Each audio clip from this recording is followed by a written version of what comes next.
2014 under 19 world cup के पहले match में पाकिस्तान के खिलाफ कुलदीप को एक भी विकेट नहीं मिला। 2 साल इंडिया अंडर 19 की तरफ से खेलते हुए अपने यूनिक बॉलिंग स्टाइल से कुलदीप ने काफी सारे विकेट्स लिए थे। सभी को उनसे बहुत उम्मीद थी। पहले मैच में एक भी विकेट न मिलने पर सबको लगा कहीं कुलदीप का भी हाल सुनील जोशी की तरह तो नहीं हो जाएगा। लेकिन अगले मैच में स्कॉटलैंड के खिलाफ वो पहले इंडियन क्रिकेटर बने जिन्होंने अंडर 19 वर्ल्ड कप में हैट्रिक लिया हो। कुलदीप यादव का जन्म 14 दिसंबर 1994 को उत्तर प्रदेश के छोटे से गांव उन्नाव में हुआ। पिता राम सिंह यादव का ईंट के भट्टे का बिजनेस था और मां उषा यादव एक हाउसवाइफ हैं। पिता अपने जमाने में कॉलेज लेवल के क्रिकेटर थे, लेकिन ज्यादा मौके न मिलने की वजह से वो हायर लेवल तक नहीं खेल सके। उनके अंकल भी स्टेट लेवल के क्रिकेटर थे। कुलदीप ने अपनी स्कूलिंग करम देवी मेमोरियल एकेडमी स्कूल कानपुर से की। कुलदीप का टेनिस बॉल क्रिकेट में बहुत दिलचस्पी था। अपने उम्र के हिसाब से उनका वेट थोड़ा ज्यादा था, तो रनिंग और थोड़ा फिजिकल एक्सरसाइज करने के लिए अंकल ने उन्हें अपने साथ फील्ड ले जाना शुरू किया। पिता चाहते थे कि कुलदीप एक क्रिकेटर बने और अंकल के साथ फील्ड जाने से कुलदीप का भी प्रोफेशनल क्रिकेट में दिलचस्पी बढ़ने लगा। अपनी उम्र के बच्चों से अलग उन्हें बैटिंग से ज्यादा बॉलिंग में इंटरेस्ट था। वो वसीम अकरम और जहीर खान की तरह एक फास्ट बॉलर बनना चाहते थे। साल 2004 में अच्छे ट्रेनिंग फैसिलिटी के लिए पिता फैमिली के साथ कानपुर शिफ्ट कर गए। पुश्तैनी घर को छोड़ अनजान शहर में जाके सब कुछ शुरू से शुरू करना वो बहुत मुश्किल भरा वक्त था। पिता कुलदीप को कानपुर के रोवर्स क्लब एकेडमी ले गए। वहाँ कोच कपिल देव पांडे ने कुलदीप और उनके पिता की हाइट और वेट देखकर कहा कि इसकी हाइट 5'6" या 5'7" से ज्यादा नहीं बढ़ेगी, इसे स्पिन बॉलिंग करना चाहिए। ये कुलदीप के लाइफ में पहली बार था कि किसी ने उन्हें लिमिट किया हो। कुलदीप को बुरा लगा जब उनसे स्पिन बॉलिंग करने को कहा गया, तो कोच उनकी बॉलिंग देखकर हैरान रह गए। वो चाइना मैन था। 100 में से सिर्फ एक ही बच्चा ऐसा बॉल डाल सकता था। कोच को पता था कि ये रेयर टैलेंट है। कुलदीप तब भी फास्ट बॉलिंग करना चाहते थे। कोच ने कहा अगर क्रिकेट खेलना है तो स्पिन बॉलिंग ही करनी पड़ेगी। बाद में कुलदीप ने सोचा कि कोच सर गुरु हैं और अगर वो कुछ कह रहे हैं तो कुछ सोच के ही कह रहे होंगे। उन्होंने कोच की बात मानी। कोच कपिल देव पांडे एक बैट्समैन थे जो पार्ट टाइम ऑफ स्पिनर थे। रिस्ट स्पिन की बेसिक्स तो सिखा देते, लेकिन हाई लेवल की ट्रेनिंग अब अगला चैलेंज था। उस वक्त इंटरनेट, स्मार्टफोन और यूट्यूब का जमाना नहीं था। एकमात्र शेन वॉर्न ही थे जो उस टाइम के बेहतरीन रिस्ट स्पिनर थे। दोनों मिलकर टीवी पे शेन वॉर्न के सारे मैचेस देखते थे। कोच कुलदीप को वॉर्न की बॉलिंग को ऑब्जर्व करने को कहते थे। दिन में 6-7 घंटे और पूरे सप्ताह में 6 दिन की practice. China man bowling Kuldeep में नेचुरल थी और शेन वॉर्न के स्किल्स को रेप्लिकेट करके वो घातक स्पिनर बन चुके थे।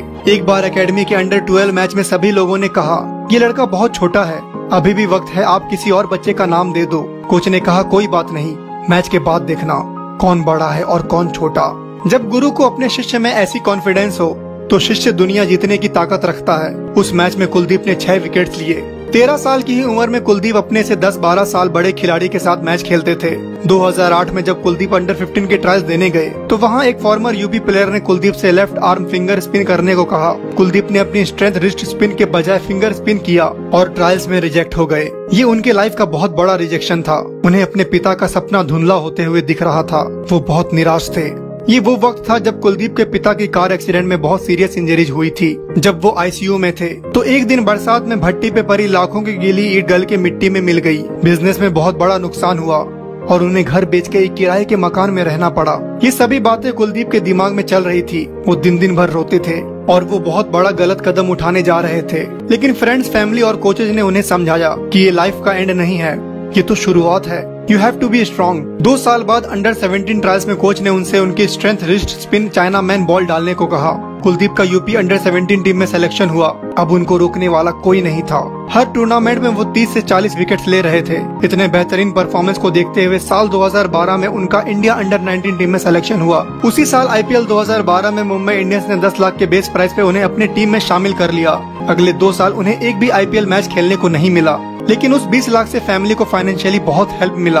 2013 में श्रीलंका अंडर 19 के खिलाफ सीरीज में उनका शानदार प्रदर्शन था। टेस्ट और ओडीआई दोनों में वो लीडिंग विकेट टेकर थे। 2 टेस्ट मैच के 4 इनिंग्स में उन्होंने 14 विकेट्स लिए with an average of 26.07। Best figure 6 wicket for 38 runs. ODIs के 3 मैच में उन्होंने 5 विकेट्स लिए with an staggering average of 11.60 an economy of just 3.22। अक्टूबर 2013 में हुए क्वाड्रेंगुलर सीरीज में भी वो हाईएस्ट विकेट टेकर थे। 6 मैच में उन्होंने 10 विकेट्स लिए with an average of 19.70 N economy of 3.86। Best figures 4 wickets for 34 runs against Zimbabwe under 19।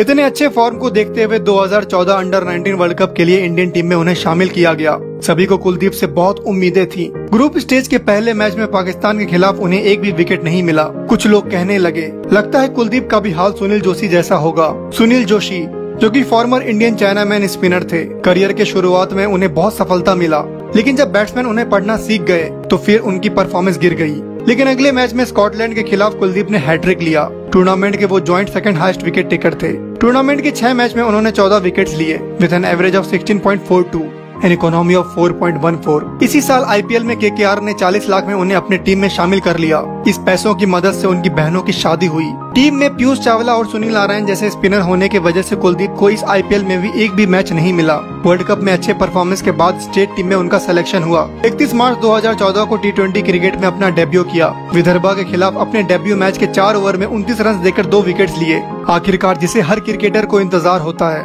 अक्टूबर 2014 में हुए वेस्ट इंडीज टूर के लिए उन्हें इंडियन टीम के लिए कॉल आया, लेकिन इस सीरीज में भी उन्हें प्लेइंग 11 में जगह नहीं मिली। 22 अक्टूबर 2014 को अपना फर्स्ट क्लास डेब्यू किया। दुलीप ट्रॉफी के उस मैच में नॉर्थ जोन के खिलाफ 23 ओवर में 94 रन देकर 3 विकेट्स लिए। दुलीप ट्रॉफी 2016-17 में वो हाईएस्ट विकेट टेकर थे। 3 मैच के 5 इनिंग्स में उन्होंने 17 विकेट्स लिए विद एन एवरेज ऑफ 27.88, जिसमें एक पंजा शामिल था। इस परफॉर्मेंस के बाद साल 2017 में उन्हें इंडियन टेस्ट टीम के लिए कॉल आया। 25 मार्च 2017 को ऑस्ट्रेलिया के अगेंस्ट अपना टेस्ट डेब्यू किया। डेब्यू पे अपने आइडल शेन वॉर्न से फ्लिपर सीख के डेविड वार्नर के रूप में अपना पहला टेस्ट विकेट लिया। उस मैच के पहले इनिंग्स में उन्होंने 23 ओवर में 68 रन देकर 4 विकेट लिए। 23 जून 2017 को वेस्ट इंडीज के खिलाफ अपना ओडीआई डेब्यू किया और 9 जुलाई 2017 को अपना T20 इंटरनेशनल डेब्यू किया। इंटरनेशनल क्रिकेट में कुलदीप का बहुत जबरदस्त आगाज हुआ। अपने 90वें ओडीआई में ऑस्ट्रेलिया के अगेंस्ट हैट्रिक लिया। वेस्ट इंडीज के खिलाफ 2019 में एक और हैट्रिक और पहले इंडियन प्लेयर बने जिन्होंने ओडीआईज में 2 बार हैट्रिक लिया हो। चहल और कुलदीप के कॉम्बिनेशन ने इंडियन टीम को काफी मैचेस जिता के दिए, लेकिन जब बैट्समैन कुलदीप के बॉल्स को पढ़ने लगे तब उन्हें बहुत मार पड़ी। साल 2019 से कुलदीप का परफॉर्मेंस गिरता गया। आईपीएल 2019 में मोइन अली ने एक ओवर में कुलदीप को 27 रन मारे। उस मैच में कुलदीप लिटरली रो पड़े। कुलदीप अपने एक इंटरव्यू में बताते हैं कि उन्हें अब रियलाइज होता है कि उन्होंने हमेशा खुद को अंडर एस्टिमेट किया। 2019 तक मेरे साथ सब अच्छा हो रहा था, लेकिन जब 2019 में मुझे मार पड़नी शुरू हुई तो मुझे एहसास हुआ कि मुझे अपग्रेड होने की जरूरत है, अपने स्किल्स को इम्प्रूव करने की जरूरत है। कुलदीप ने खूब मेहनत करी। 2020 आईपीएल में उनकी फॉर्म अच्छी थी, लेकिन केकेआर ने उन्हें ज्यादा चांस नहीं दिया।